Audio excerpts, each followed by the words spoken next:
Hi friends, I'm Ellen Gormley and welcome back to my channel. You've heard me say this time and time again, but I'm going to say it one more time. When I start a new swatch, sometimes I just don't want to stop and I want to keep going and make it a full project. So I started this swatch in black because you guys don't see black on camera very often, and I thought, oh, that'd be really pretty. And it's I think it's Universal Deluxe Worsted or something like that. I forget, I lost the label. Anyway, it's gorgeous, and it's gorgeous in black. The problem with black is I have a white dog and blonde family members, and so I'm not sure that the black is going to work great, but it is gorgeous. And do you ever crochet with black? Let me know in the comments below if you do. I'm going to grab another worsted weight yarn. This one is Knit Picks Bravo worsted in, I think this is like, because of the P, oh, Freesia. And so I'm taking an I size hook. This one was worsted also. It's a kind of a small worsted, and I used a J size hook because I wanted the laciness to come out even more. But I think I'm going to go ahead and use an I. Oops, sorry, I didn't mean to bump the camera there. We're going to chain a multiple of 10 plus 2, 2, 3, 4, 5, 6, 7, 8, 9, 10. I'm going to do 20. 11, 12, 13, 14, 15, 16, 17, 18, 19, 20, 21, 22. So my swatch was 30, was a multiple of 10 3 times plus 2, so a chain of 32, but I'm just going to do a smaller one for you guys so that we can move along on the pattern. In the second chain from the hook, we're going to single crochet. We're going to get started on this pattern right away with another single crochet in the next chain. That's our bookend. And then we're going to chain 3, 1, 2, 3. This is the foundation row, so we will not do this row exactly the same. We're going to skip 1, 2 of the chains, skip 2 chains. And in the next chain, we're doing a 2 double crochet together, or a double crochet cluster. So a double crochet, but don't finish it.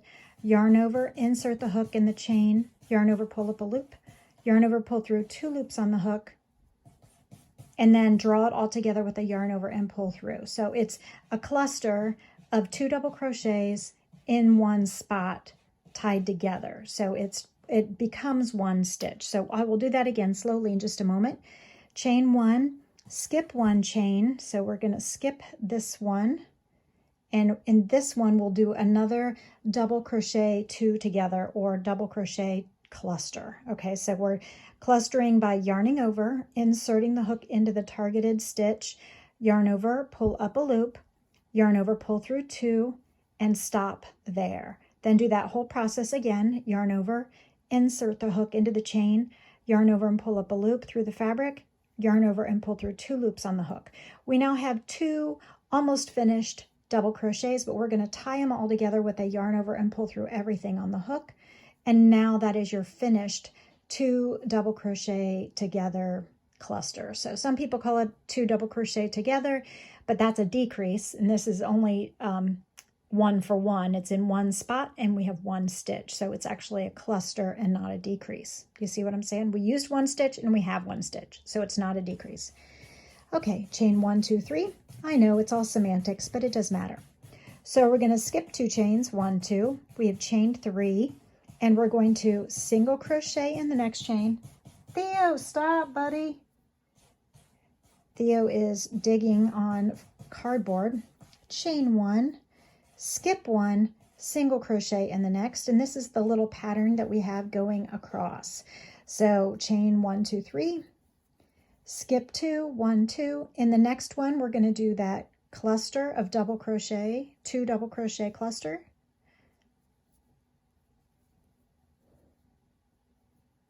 Yarn over, pull through everything, chain 1, skip 1 chain. In the next chain, we're doing a 2 double crochet cluster again. So clusters are often, or at least I often do clusters in sets of 3 or 5, mostly 3. So this is interesting that this is a narrower cluster, a cluster of 2 together. Then chain 1, 2, 3, and we should skip 1, 2, 1, 2, and we have 2 left for single crochet, single crochet. So we are right on target. The multiple of 10 plus 2 was right on. So however wide you want to make this, do sets of 10, 10, Do 10 as many times as you need to, and then after you're done with your sets of 10, for the width that you want, add 2 more. Okay, so we are going to chain 1, 2, 3, 4, which counts as the first double crochet plus a chain 1. And in the first single crochet, we're going to double crochet. So we're double crocheting. This is like the half of a row. So this is right here on our project swatch. And that's another reason we don't use black on camera very often, because it's kind of hard to see. And that's why magazines don't use black often either. I always wanted to use black in Crochet Magazine when I was the editor, but I knew that Nick, the photo guy, the layout artist, would be like, no, it's so hard to see. So we're going to chain 1, 2, 3. It's so hard to see the definition of the stitches when it's a dark yarn.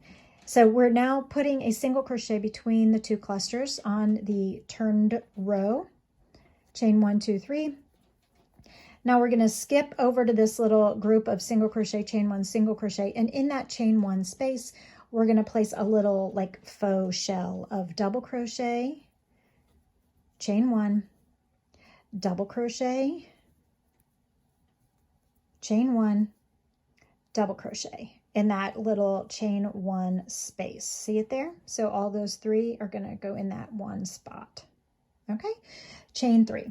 So Nick would say, no, dark, you know, he said red was really hard to work with, and black and really, really dark colors were very hard to get the colors right on the magazine. And so if you think about it, when you look at, so I've skipped that last single crochet, and in the very last one, we're placing a double crochet, chain 1, and another double crochet. That balances out the bookends so that we now have rows 1 and 2 done, and it looks like this.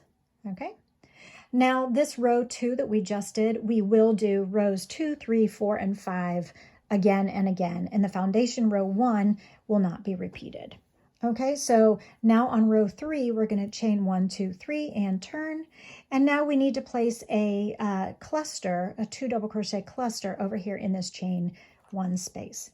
So you'll often see, and maybe now that you look at magazines and online publications for crochet or even catalogs or whatever, it's very rare to see black yarn in any kind of stitch pattern. You might see black if it's just going to be flat single crochet, chain 3, and now we're targeting this single crochet here in the middle and the chains on either side of it.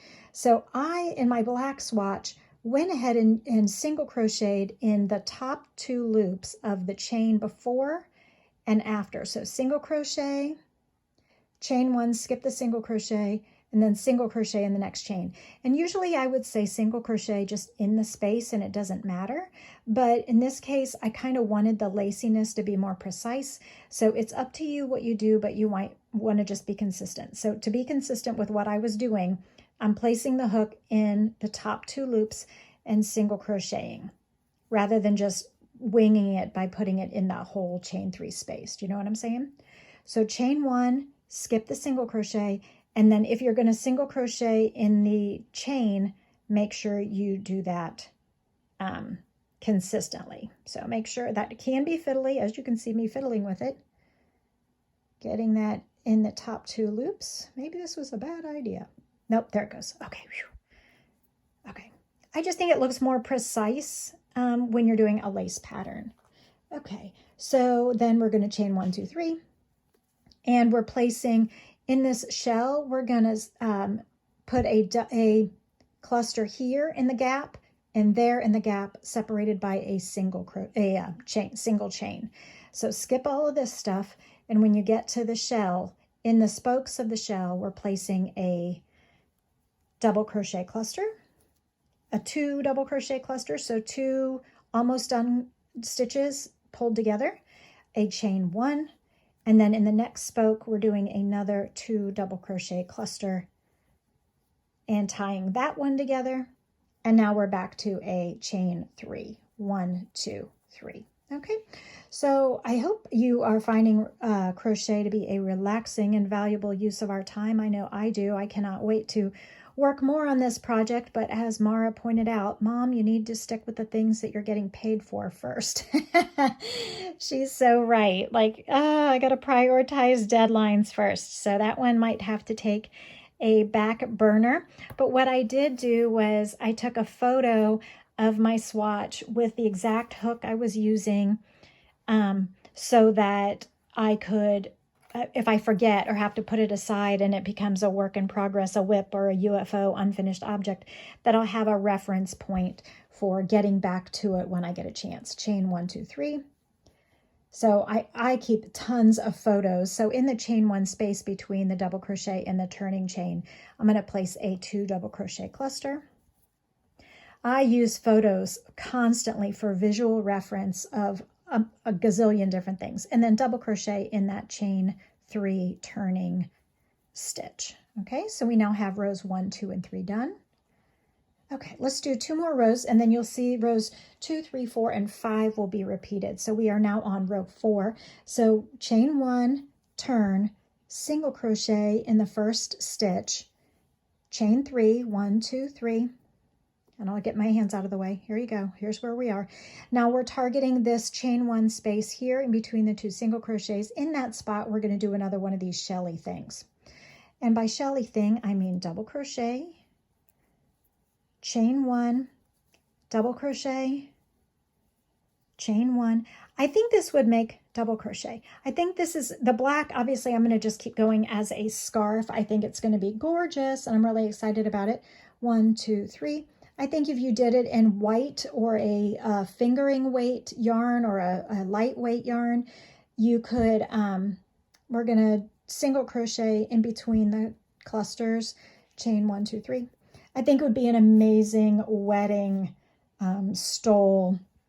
If you make it even wider, it could be like a fat scarf that almost becomes a rectangular shawl. Okay, and then in that chain space in between 2 single crochets, we're going to do another one of those shelly things. That's a technical term. So double crochet, chain 1, double crochet, chain 1, double crochet, all in that same chain 1 space. Chain 1, 2, 3. And in the top of the turning chain, skipping that cluster, we're going to just single crochet. That was row 4. Okay, row 5 is chain 1, turn. Oh, we're getting there, friends. What do you think? It's very nice. It makes a really good drapey fabric, even in worsted weight and an eye hook. So worsted weight sometimes has a bad rep. So we're going to single crochet in the first single crochet. We're going to single crochet in the top 2 loops of the next chain, because this is like an offset like bricks pattern, and we're doing a half thing, half a repeat over here. Chain 1, 2, 3. Let me get my hands out of the way so you can see it. Okay, and then in the spokes of the shells, if this was a part of a wheel, we're going to put a double crochet cluster, a chain 1, and a double crochet cluster in the next space. Okay, that's where we're headed. I think it would make a really beautiful wedding accessory in white, or a fingering weight yarn, or, you know, that kind of thing, or a very pale pink for a garden party type thing, or a outdoor wedding. Really gorgeous. Okay, so I did the cluster, chain 1, cluster. Okay, 1, 2, 3, 1, 2, 3. And in the, remember, we're doing a single crochet, chain 1, single crochet in the next spots here. So single crochet in that last chain before the single crochet, chain 1 skipping the single crochet, and single crochet in the top 2 loops of the next chain. And this one I find that the one after the single crochet I find most fiddly, and I have to kind of use my fingernail there, but I think it'll be worth it to stay consistent and to stay precise with a lacy type pattern. Okay, chain 1, 2, 3. Do you need to see where I'm at? Do I need to pull my hands aside? Okay, see, this is where we are. Okay, so we chained 1, 2, 3, and we have, remember, clusters in between the wagon wheels, and then separated by a chain 1, and then another cluster here. My yarn is getting caught up on the pins of my blocking board. I just wanted to show you the pattern really well with the black. Chain 1, 2, 3. And then we will finish the row like we started it with a single crochet in the last chain before the last single crochet, which will also get a single crochet. Whew, okay, so single crochet in the last chain before the single crochet, and in the very last stitch, which is a single crochet, we're going to single crochet. And then for this pattern, we're going to keep going with rows 2, 3, 4, and 5, which you now have seen. And I think this is a pretty great fun stitch, and that's a little bit tricky on the ends. Just pay attention to what you're doing and you can do it. I will see you in the next video. Thanks so much. Bye.